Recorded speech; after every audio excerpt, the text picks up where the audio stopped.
presidents of the SAIEE, members of the SAIEE, ladies and gentlemen. The topic that I was asked to speak on today is a very broad topic, and because it is so broad, I took the liberty to focus it on its application in the fourth industrial revolution. I also took a view that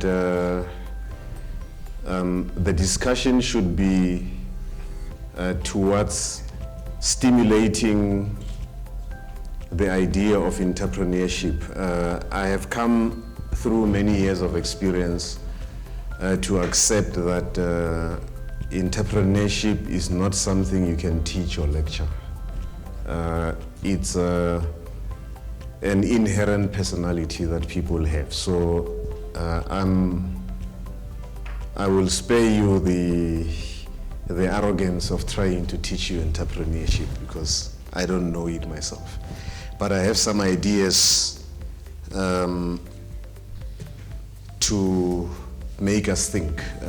In those of us who are old enough, there used to be an advert on TV which at the end used to say, makes you think, doesn't it? That's the idea that I'm trying to achieve. So I'll look at the topic in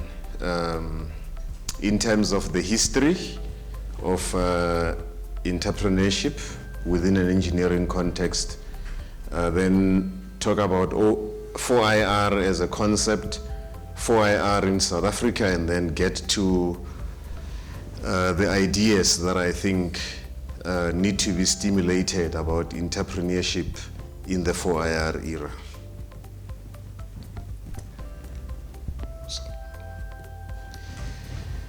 Okay, if you look at history, engineers who have contributed to entrepreneurship have been responsible for inventions, the submission of patents, and their commercialization. They've been responsible for the infrastructure that was used in the past and is currently used. They've been responsible for a lot of factories, past and present, and they've been drivers of previous industrial revolutions, despite any pretensions that politicians and economists can have to the contrary. If you look at the detail, it was engineers who were the primary drivers.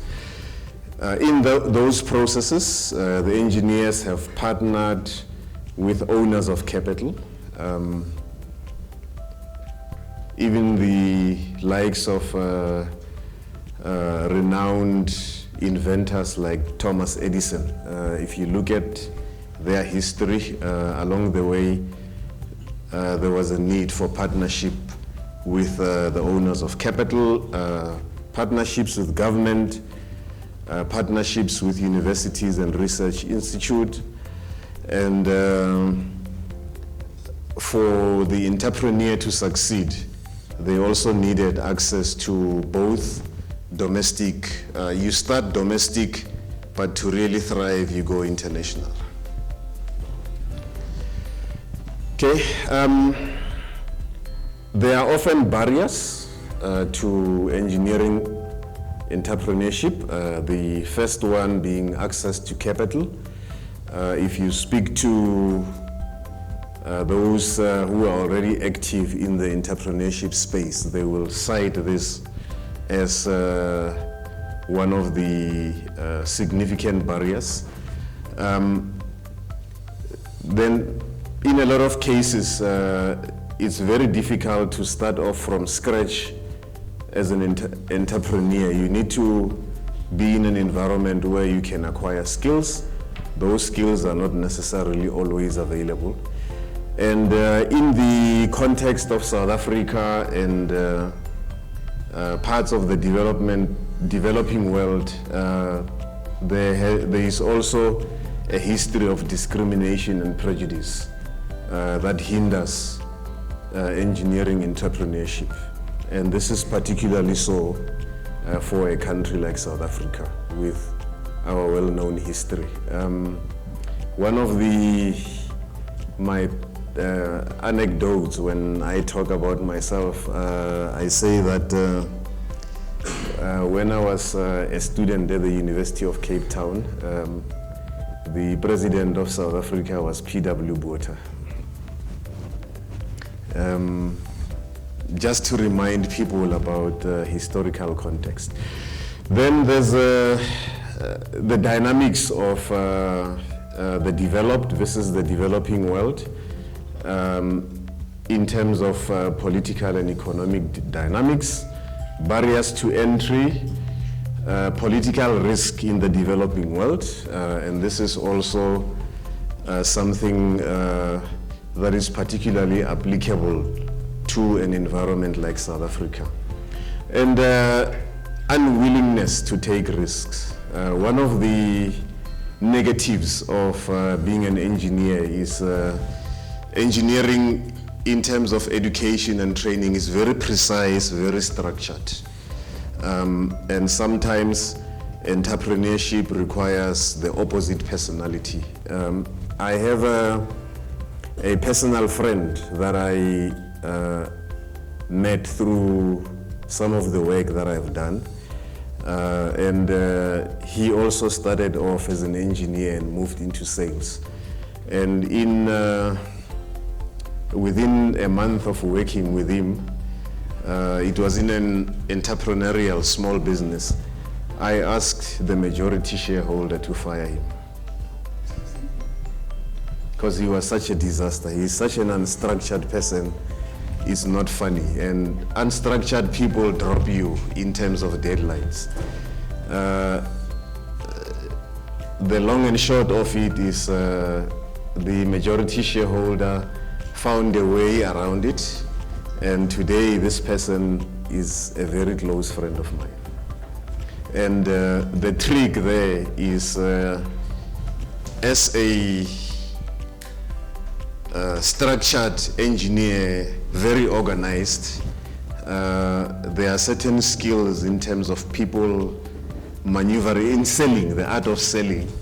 And this person is the best salesperson I've ever encountered in my mind. So when we were working together in that company, he was doing the sales opening, and I would come in with the precise details, and our combination was very effective.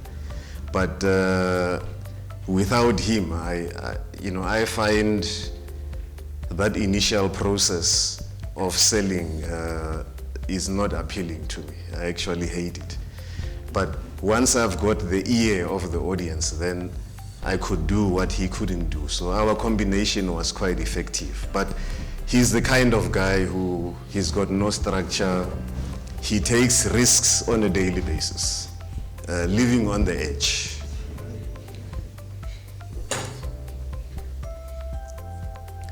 Okay, if we move on then to the fourth industrial revolution, I think this is an audience of engineers, so I'm not going to bore you with definitions, but the first industrial revolution was built around steam as a technology, the second one around electricity and organized manufacturing, third one around computing, and the fourth one is around the combination of various things that are built on intelligence. Okay, there is a very good definition of 4IR that comes from the World Economic Forum, but my summary of it is convergence. the fourth industrial revolution is about convergence, it's about integration of various technologies in the physical, digital, and biological spheres. And lastly, at the bottom, 4IR, there is a lot of it that is based on technology that has been there for the last 40, 50 years. But the difference is the prevalence of decent connectivity for access to the internet. That is the critical development that has enabled 4IR to thrive, in my view. The enablers of 4IR, the first one is the infrastructure side, and the company that I work for, as you heard in the bio, that's the space in which we play. So for 4IR to be possible, one needs decent digital infrastructure. It also is driven by innovation, research and development, and that is really up the alley of engineers. Involves skills development, and there are plenty of opportunities for SMME entrepreneurship. The previous revolutions favored those with access to large amounts of capital. 4IR is driven primarily by innovation. Your ability to innovate is key. It's not necessarily the case that you need to have access to capital. In South Africa, the president established a 4IR commission last year that consists of experts in various fields across various strata of society. The titular chair of that commission is the president himself, but the person running the detail is UJ Vice Chancellor, Professor Marwala. It is divided into 6 work streams, and the last work stream there's a typo. It's not Nomvula Mkonza, it's Charmaine Hofet.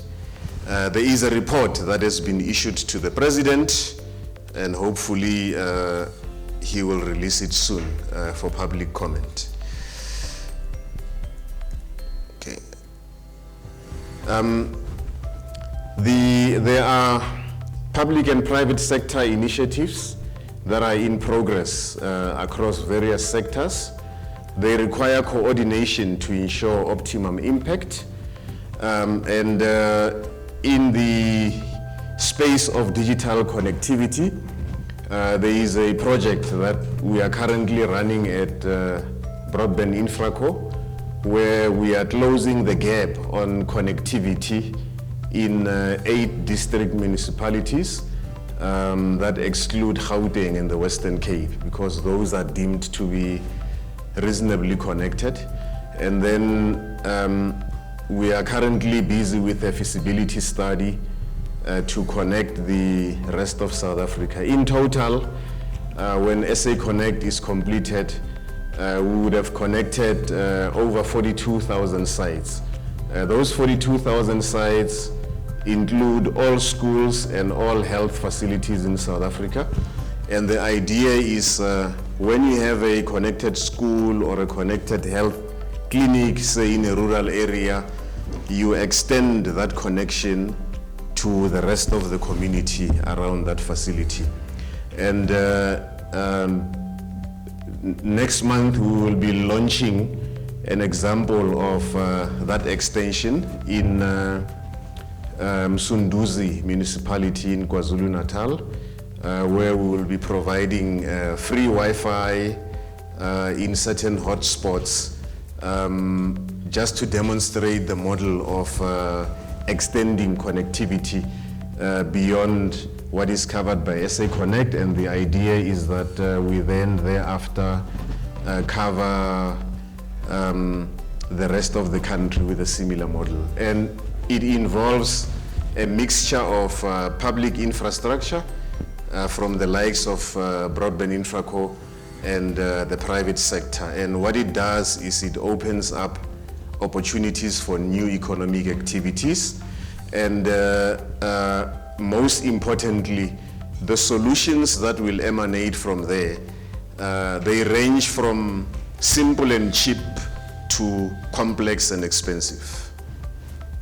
Some of the opportunities that exist for entrepreneurs, they range from e-health, e-education,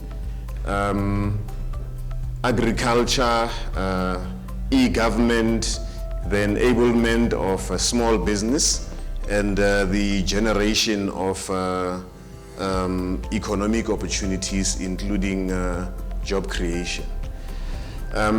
Now, these are some of the opportunities for engineering entrepreneurship in the 4IR era.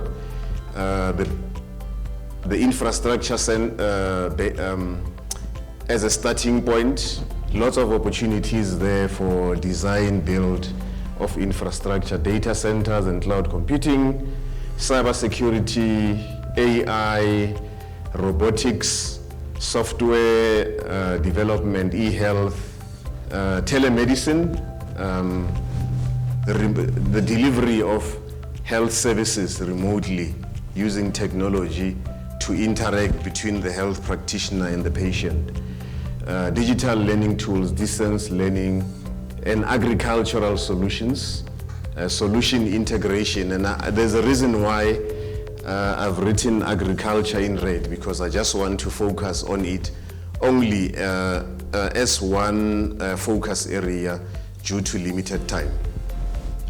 And also because when we talk technology, there is a risk of focusing too much in urban areas and neglecting the rural parts of South Africa.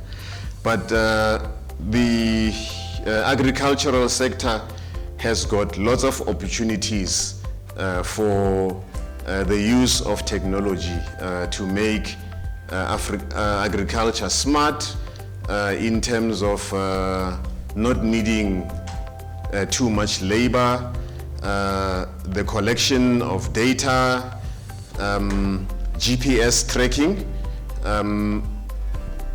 smart data collection, which may include soil quantity information, information dissemination for the farmer, yield optimization, security of the agricultural sector, the enablement of disease management and aggregation of supply. And one of the examples that I would like to quote is the use of drones.